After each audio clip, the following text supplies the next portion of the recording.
Hello, good morning and welcome to New Forest Morphs. Today is a very exciting day. I've got my grandchildren here with me. We've got a lovely family staying with us as well on our holiday let business who are into snakes, and we're so grateful that you've come to join us. And we've had a little time together. We've been handling some snakes, we've been enjoying the snake candy, and today is one of my most exciting days because I'm looking for the Ultramel Clown. And today when Jack came into the facility, he said, "Dad, clutch number 6 is pipping, and guess what's sticking out?" Let me show you without any more further ado. If he will stay in there. He might just poke his head back into the egg, but if we can get him out, you'll see what we've hit. Out of 7 eggs, we've hit our very first Ultramel Clown. And this is one of my favourite projects of all time. I fell in love with them 5 years ago. It's taken us nearly 4 years, 3 or 4 years to achieve that. I want to thank 2 of our friends who've given us the original parents. We bought them from Kelly at Wild Star Exotics, and this is the boy. So the boy's over here, Jared. This is a lovely boy that we've named Chuckles. He's a beautiful clown, het for Ultramel, and he's having a little sleep, so we won't disturb him, but I'll bring him out just to show you how beautiful he is. That's the sire, or the father. And you can see how beautiful example of the clown. You can see the het Ultramel markings in him because you'll see there's a lot more red in his dorsal, and there's that lovely black tone in there as well. So when you have a het Ultramel, the het markers are manifest in the clown. So thanks to Kelly and her family for that beautiful snake. We're so appreciative. And I think we have a question from Bertie. Are these snakes quite rare or are they common? So some snakes are quite rare, but these are becoming much more popular because in the UK more and more people are getting into ball pythons, and it's a growing hobby because they're so friendly for families as you've handled them. They often don't bite, which is great, and if they do, they're non-venomous. And they are called ball pythons because they roll up in a ball and you can enjoy them in front of the telly, and they are so beautiful snakes, and you can see all the different patterns and combinations. There's over 300 different genetics, and that gives you 11 trillion combinations to make. Wow. So we're only just scratching the iceberg of the hobby, and it's just started to really go. So we're excited to be a part of it. We've been doing it for 7 years, but there's lots of new breeders coming on board who've captured the vision. The prices have tumbled. They were very expensive. The very first ball python that was found was nearly $50,000 for a banana ball python, and now they've come down to £200. So the rarer the snake, the more expensive, but as more people are breeding them and there's more supply, the price comes down, so you're getting exceptionally beautiful value, and it's a great time to get into the hobby. How do you follow the genetics to make sure there's not inbreeding if you're limited? I guess it's breeding from the original stock that came into the UK. So what they do is they basically, when they capture the wild snakes in the wild, the people that capture them, they often also capture the eggs, and they bring on the eggs and they see what's going on with the eggs. But they're looking for genetic differences in some of the wild type snakes. They can be very subtle, and you might think that, for example, the albino was found, one of the first to be found, because an albino, if I show you what an albino looks like, here's an example of an albino. Made famous by Britney Spears. Yeah. So it's red-eyed. This is a leopard albino that's 50% het for clown. Now that one was quite easy to find in the wild because it stands out like a sore thumb. Yeah. So when they saw that, everyone just jumped for joy, and they found it actually in a boa. Oh. Rather than the ball python, they actually found it in a bigger boa version to start with, and then that's got people thinking, particularly in the US, they were thinking if they found one of these in the wild, what other genetics are in there? So therefore there was a market demand for ball pythons, and they became very popular. And this is how the hobby has grown. It's grown, but now most of the genetics are not taken from the wild, they're taken from within our collection. So sometimes some unusual patterns appear in your breeding collection. You think, what is that? And suddenly you found something that looks like a monsoon, which is like a beautiful snake. Yeah. It was found in the collection, not in the wild. So this is how the new come out. There's normally 5 or 6 new genetics found actually every year. Wow. But you always want to add new blood in. Yeah. Yes, So you never crossbreed. Right. You can do 1 or 2 relations with no problems. Yeah. And then you want to bring something new after that. So Finn, have you got a question for us? What's your question? Why do snakes love their eggs? Well, let me ask you a question. When you go to bed, what do you like to sleep in? Your bed. Your bed. And why do you love your bed? Because it's a comfy area where you can sleep. Exactly, and these snakes, they like a nice comfy area. So they're born in the egg, so they feed on everything that's inside the egg. It helps them to grow from very small embryos, which are very small little creatures starting with a vein structure, and we'll show you some of this. And they feed off the egg, and it takes them nearly, I think it's 4 weeks in the mother's tummy. They stay in incubation, and then after 4 weeks they then give us the clutch, and then we can leave the female to roll around the clutch and look after as a nest, or we put them in the incubator. The reason we choose the incubator is so that the female can be washed, cleaned and back on food ready for the next season. But we will try a natural incubation one day, and that would be quite a brave thing to do, but a lot of people do it successfully and it's been very good. So good question. So it's like their home, it's like your home. You feel comfortable, you feel secure in your home. You don't want to be out exposed to the elements, so they like the protection. That's why they like hides. Why do they like hides? Because they're used to living in an egg. That's why you give your snake a hide, or even 2 hides, so they can actually go and sleep in peace and not be disturbed. They feel protected because they're frightened of eagles coming down and eating them, or birds of prey, or other animals that might try and eat them. So they want to stay safe and hide in these places, you see. So this one's pipped, so why don't we take a look at this beautiful snake. We haven't shown you the mother. We should show you the mother really, because the mother is Binky Jester, and Binky Jester was provided to us by a lovely breeder called Ian from IH2 Reptiles, and he's a lovely guy. I met him about 18 months ago for the first time, and he gave me 2 beautiful girls that he was preparing. He had to get out of the hobby, or at least part of the hobby, for a while because of family. But he'll be very pleased to see that we've hit the double visual, because if he ever gets back into the hobby, he'll know where to come if he wants to get into the Ultramel Clown project, because we'll be more than happy to help you in if you do want to get back in. Now, can you see he's taken his first breath? Now, did you know that how do snakes get out of the eggs, do you think? What have they got to help get out of the eggs? Teeth. So we'll start with Linnea. And what's your... So they like bite their way out and push They their do way bite their way out, and guess what they've got? They've got an egg tooth. And that egg tooth is like a sharp knife that allows them to cut through the leathery egg. But before they cut through that, they have to cut through a membrane. Now a membrane is like it's like plastic. It's like a cover that goes over the egg. And what that does, when the snake is inside the egg, it does poos and wheeze when it's growing. But where do those poos and wheeze go? You don't want to be sleeping. Can you imagine if you're sleeping in poos and wheeze in your bed? It would be horrible, wouldn't it? So they have a membrane. So when they do their poos and wheeze, the waste product goes outside of them, the other side of the membrane, and it keeps the snake clean and healthy. So Mother Nature has its own way of protecting itself. Now if you cut too early, you can cut the membrane and the babies could be living in their own poison and they could die. So you never cut eggs too quickly. That's why we let them pip, because they tell us when they're ready to come, and then we assist them by opening them up very carefully without trying to break the membrane. And then they cut through the membrane with their egg tooth, and they cut through the leathery egg, and you can, if you were to touch the egg, it feels like leather. It's very strong, very robust. And you notice we've left the eggs as they lay. And why do we do that, Daddy? Or Jared? Just because the embryo is normally laid at the top, so Mother Nature is very clever. Mothers Mothers know best. So if you don't mess with nature and you allow nature to take its natural course, instead of separating them, we like to let them leave them. What was the term we used, Jared? Leave them as they lay. Yeah, they stay as they lay, because Mother Nature knows best. Whereas a lot of people separate them and they mark them and they put crosses on them and they candle them and they make sure the embryo's at the top, because the embryo has an air packet where they can they need to breathe and have oxygen. So you've got to make sure that when you incubate them, we put holes in the tub so that the airflow is good. So there's never stale air in there. They've got clean air. They need 100% humidity, so we use vermiculite, and we put warm water in there, and we put these special lids on without these seals. You can see the condensation. It holds all the water in.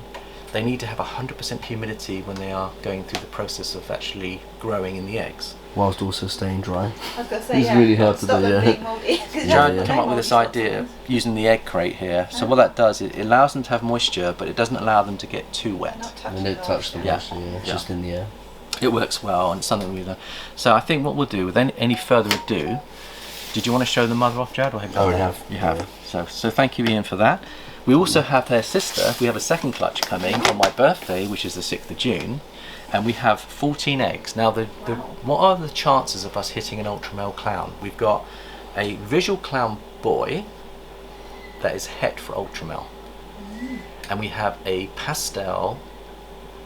Is she pastel? No, she's not pastel. She's a double het Ultramel Clown girl. Now, we've worked out that the odds are 1 in 8 chance of hitting an Ultramel Clown. So with 7 eggs, we'd expect there to be 1. And we've got 1 straight away. We've not opened up the other ones. We could end up with more than 1, and that'd be so lucky. Now, these snakes retail for between £1,800 and £2,000 at the moment. So if you hit the jackpot, in terms of your... Yeah. It's not a ka-ching, because what we do is we hold... Your best customer is yourself. Well, if all 7 are All 7 Ultramel, we'll be selling some snakes to nice people. All goes back into the facility. So, Finn, what's your question? Do snakes shed when they're ready to shed? Yes, so did you know the first shed occurs after the baby's come out of the egg? Ooh. So when you see this snake, it's not going to be at its beautiful best because it'll be covered in a darker shed. It's in the process of shedding. So it won't be at its beauty. Imagine, this is beautiful in shed. Imagine when it's out shed, what it will achieve. So I'm sure everyone's looking forward to seeing the snake. I know I am. It's like Christmas, isn't it? Now, Opening a present. when the snakes are ready, these separate very easily, and that's another indication that they're ready. Look how easily these separate. Now, when people try to separate the eggs in the first instance, they do take longer to actually come out. Now, you can see how easy these are now. See, they come out quite easily. Yeah, they're like glued together. Now, would anyone like to have a feel of the egg? So have a little feel, guys. And you can see it's like leather, very strong, but you still have to show a lot of respect for these eggs, because when people rip them apart, they sometimes actually tear the egg and it can actually leak. And if it leaks, it loses all the nutrients and it will die. So if you do tear an egg, guess what the remedy is to protect the egg and the baby? Finn? I didn't touch it. Oh, you need to touch it, Finn. Oh, you're very nice. Is that nice? So what you do is you use like a plaster. You know, if there's anyone had a plaster on their finger or on their hand when they've hurt themselves, it stops it from bleeding, doesn't it? And it helps it get better. I've had one here.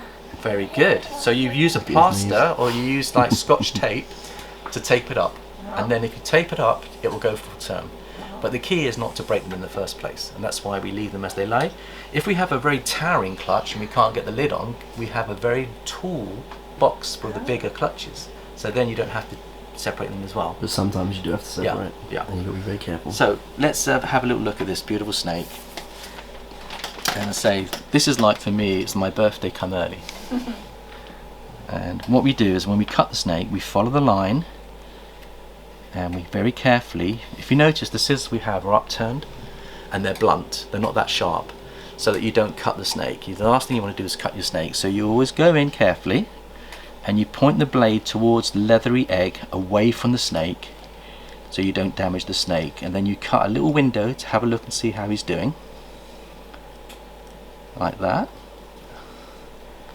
And there you see our very first Ultramel Clown. He wants to come out, but there he is.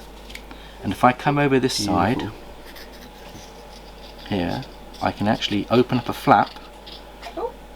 Sorry, buddy. So he's got a little bit of yolk in there. Stretching, isn't it, to come out? There he is. See how beautiful he is? That is an Ultramel Clown. We've hit the jackpot. In there. Do they actually move when they're inside the egg? Yes, they do. And it's just like when you were in mummy's tummy, you'd be kicking your father in bed. Did you know that a lot of babies can kick their husbands in bed through their wife's tummy?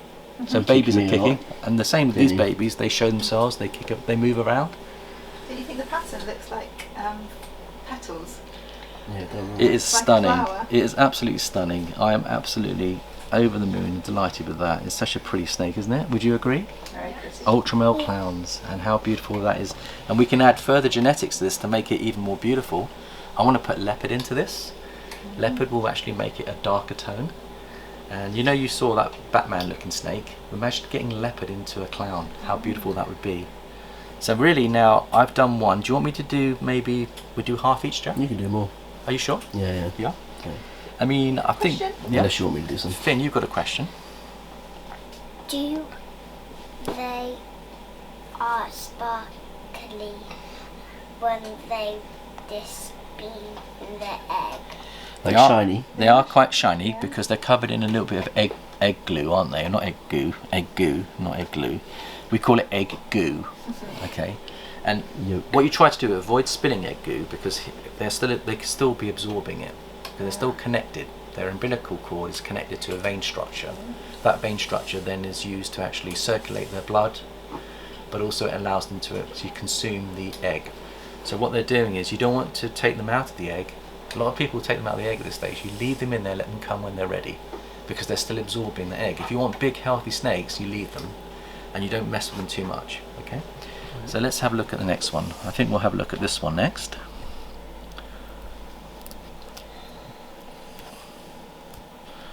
Now what you'll find is that with some of the snakes that took maybe a bit longer to pip, when you cut an egg, sometimes you could, by mistake, cut one of their vein structures. It won't hurt the snake, but you might see a little bit of blood. Okay, just the veins in the egg, not the veins in the snake. So we're not cutting the snake. So if there is a little bit of blood, I'm just warning the little ones, just not to worry that we're not actually hurting the snake. We're actually just opening up the snake to see what we've got. And I'll be as careful as I can be to try to avoid nipping the veins. But if I do, I'm just warning you, there could be blood, but it's not hurting the snake. And it's not from the snake either. To help avoid it, what you do is you actually squeeze the area that you want to cut, and you try to push the membrane down away from the egg shell. So you don't try to avoid cutting the membrane if you can. The reality is that you might cut it, but because it's so well established and so healthy, it will be coming out in the next day or two, so it won't die in its own mess. Okay, so that's why you always leave your cut to the end. Finn? Do you like squeeze it up to then you like snip the top? Exactly. We do a very small snip, so if we do hit a vein, only a little bit of vein's being snipped. So we go very tight on the top like this. Can you see I'm only cutting a little bit? Because there will be some veins that might get nipped. You'll see a little bit of red there. Can you see a little bit of red on the egg cut? Now, that's the smallest amount cut. You can see a little bit of blood on there. That's the vein. So I'm trying to avoid them as much as I can to see what we've got. Now, if I take it a little bit further, follow a very thin line to there, and if I come this way, then you can see what we've got here. Now, here we've got what have we got, Daddy? It looks like a clown. It's a normal clown. So we've got a normal clown that will be 66% of it chance of it being het for Ultramel. So there's a 2/3 chance that it's a het for Ultramel. So it'd be like his father, really, a clown that could be het for Ultramel. And can you see the little red veins on it? They're virtually gone. Can you see the veins? I've been very careful not to cut them. It's still surrounded by veins, and there's very little membrane in there. In fact, if you look at it carefully, it's already it would have cut very soon anyway. Yeah, probably later today or tomorrow. So we've hit 2 clowns. 2 clowns, which is fantastic. Let's go on to the next one. So I'm going to move through quite fast on these. Are you guys enjoying this? If you are happy and you want to go inside, then please feel free. Don't feel obliged to stay for the whole I cut. talk a lot. Yeah, I am a bit of a waffler. So, Finn, you've got a question, Finn. Does it actually have does it eat other bugs and stuff? This one thing. So what it will eat is, when it comes out of its egg, it will then be presented time to digest the food that it's already got in its tummy. We don't feed them for a couple of weeks. We let them shed out, we let them digest what they have, and we let them get a little bit hungry. If you feed a baby too early, guess what happens to the baby? It rejects the food because it's full up. Can you imagine if your mum and dad gave you like a 5-course meal, you went to a carver and ate a big roast dinner, Sounds good to me. and then daddy said, right, I'm now going to take you to the ice cream parlour and give you 5 bits of ice cream, and then we're going to go to the sweet shop and I'm going to offer you 5 chocolate logs, and then after that we're going to go and do something. You would actually say, Dad and Mum, I'm so full up, please don't give me any more food, I'm just feeling it. And yet people actually try and feed these snakes very early, thinking why they're getting into a negative feeding response. Allow them to get hungry, let their natural instincts kick in, present them a small meal to start with, let them get the taste of the rats. Yeah. Little rat. Then you have more success. So the thing is to relax and not get too panicky about getting your animals. They can survive 4, 5, 6 weeks without food off those eggs. So don't worry if they don't eat for a couple of weeks. It's not a big deal. Right, let's go and see if we've got any more of these Ultramel Clowns. Bless you.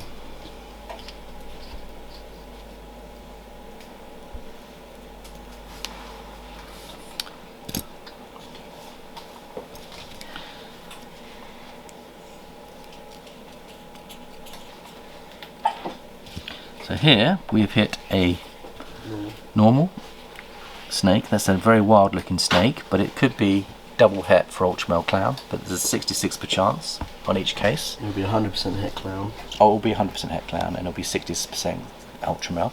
Finn, you got another question? Why do the clowns have like little spots on their skin? Well, some clowns do have spots on their skin. If you look at the leopard clown, they've got beautiful black spots on the side of their body, and that's partly because the leopard creates that in combination with the clown. So when you get leopard clowns, you get one with a nice black back and they have black spots on the side. But that's part of combining the two genes. Leopard and clown can create the spots. So it's a good question, Finn. Also, I need a toilet. So if you need the toy, Okay then, buddy. yeah.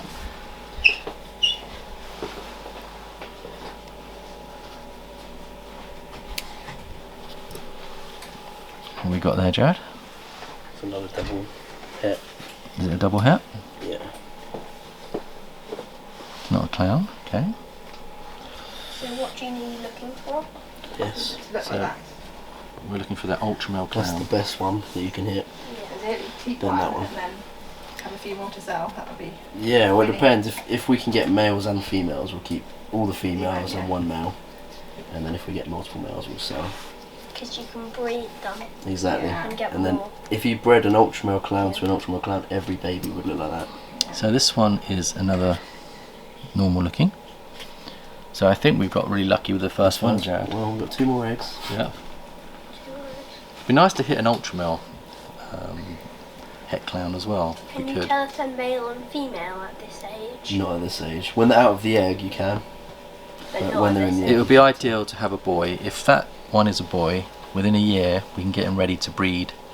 And to answer your question about genetics and protecting the, not interbreeding too Yeah. much. So you are permitted and allowed to breed child to parent in this case for 1 or 2 generations, but Okay. then after that point the genetics need to get strengthened. That's why we bought from Friends, because they've got a slightly different strain of the genetic and it brings new blood into the collection. So you should always be looking at introducing new blood.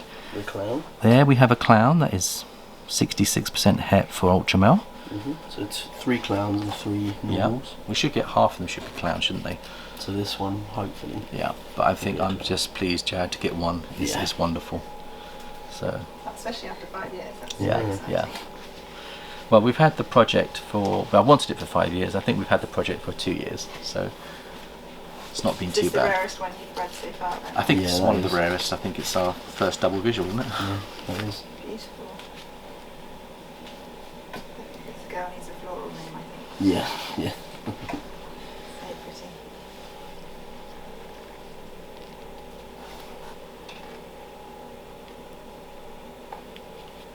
There we go. And again, we've got a clown. It's Ultramel. Oh, it's an Ultramel actually. It's not an a Ultra. clown. It's not an Is it a Ultra. clown?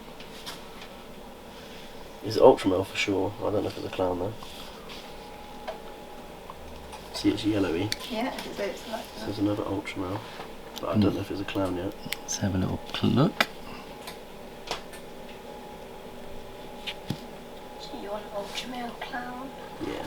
So that looks like just an Ultramel. So we hit an Ultramel that will be 100% het for clown, which is great because the double hets at the moment are wonderful. But if we end up with a girl that's an Ultramel het clown, we can build her up and actually improve our odds further. That's very pretty. So that looks like an Ultramel. I don't think it's an Ultramel clown, Jared. No, I don't think so. I think it looks like an Ultramel het clown. So I think that just about does the egg clutch. Does anyone have any other questions they want to ask before we wrap up the video? Well, thank you so much for your questions. Thank you for sharing this experience with us. It's been lovely to have you guys here. And it's lovely because you're staying in our holiday lets and we had no idea that you guys love snakes. So anyone that wants to have a holiday in the New Forest and wants to have a snake experience, please feel free to go on our Airbnb, and you'll see us under the Old Bakery, and that's in Tiptoe Road. So that's the Old Bakery, Tiptoe Road. Please feel free to book a holiday. It is non-smoking accommodation. But how are you finding the accommodation? Oh, it's lovely. I'm so impressed. The towels are so scrumptious, and it's the best. Honestly, I could have a whole party and entertain. It's the best, most well-equipped kitchen I've ever stayed in. It's amazing, and the bed's super comfy. Yeah, it was lovely. We've had a great time. Thank you, Lucy. That's really kind of you. Thank you, Lucy. And of course, you were thinking about bringing friends, because we have 2 holiday lets which have what I call a Mr. Ben door. And the Mr. Ben door is the connecting door between the upstairs and downstairs apartments, and it allows the families to mix and mingle, party, to enjoy one another. And they're sleeping for, I think it's, how many have you got in your side? We've got a king and a twin. And I think king and a twin, so it's 4 at the bottom, and then I think there's 4 at the top. So potentially there's 8, and we've got cots for babies. So it's non-smoking, and if anybody wants to come and have a snake experience and a holiday in the forest, do look us up on Airbnb. It's under the Old Bakery, Tiptoe Road, New Milton. And thank you so much, Jared, for being the cameraman. Thank you very much for joining us on this lovely, exciting journey. And we look forward to the next video, and we shall see you again. Thanks for watching, and bye-bye for now.